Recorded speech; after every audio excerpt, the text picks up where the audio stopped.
So what celebration really is, which is very deeply connected with spirit, it elevates your feelings and you say, let's celebrate, let's celebrate. And I think that if every day or every hour or maybe let me celebrate. What am I celebrating then is that I am in this human form. Like for me, when people say, can you tell what were difficulties in your life? It takes me a long time to really think. And it's not that there were not difficulties. I think that anytime you do anything, you start, then on the way there will be a lot of adverse situations which you find could be challenges, could be opportunities. It depends on how you see them. But I don't record them generally because I feel I only want to record within me what good happened so that when I can only think of those experiences. But also, were there any opportunities which you gave to yourself, even there were adverse situations and you couldn't make it and you said, no, with determination, I'm going to do it. So greatness, finding the moments in the past where you were able to act and decide for your own self. And then you think of that was really great that I took courage and I decided to do that for my own life. But then also from there, then extend that greatness to our, other friends, relatives, family, for whole world. And this is where I think the deepest satisfaction which comes in human life is when you can share what you have. And I remember for a fleeting moment that the thought passed through my head to tell this kid, man, she should have just gave your mama the money.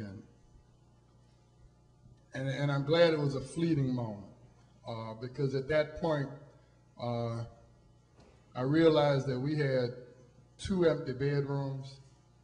We had been blessed with a house. And this kid, he didn't have any place to live. And I remember pulling up to the front of the house and asking him to sit there because I had made up my mind. And now this, you gotta understand, this is a kid that's in court every week. and I had to go in the house and talk to my wife.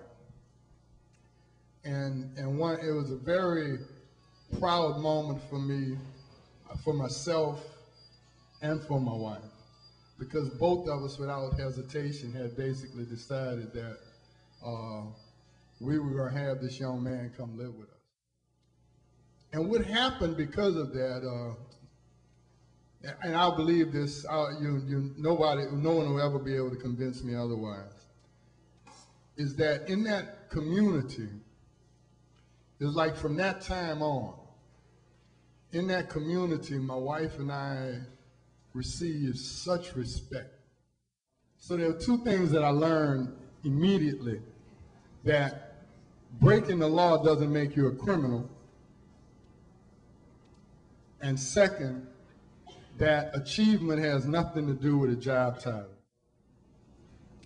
In many ways, as I've matured, I find myself reaching into that purpose and understanding that you can do for others and how they act is not important.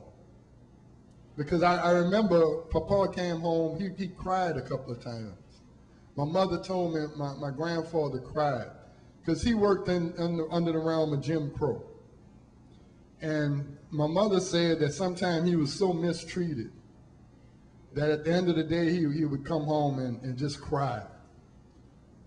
But he had 8 children, so every day he got up and he went and he carried and he bore whatever burden he had to bear. And so that's what I come from. These 2 grandfathers stepped up, and because they stepped up, for generations to come, we have children and grandchildren. They have children and grandchildren, great-grandchildren, and now great-great-grandchildren who are going to be upwardly mobile, well-educated, people, and some are choosing to make significant difference. And I like to count myself amongst those.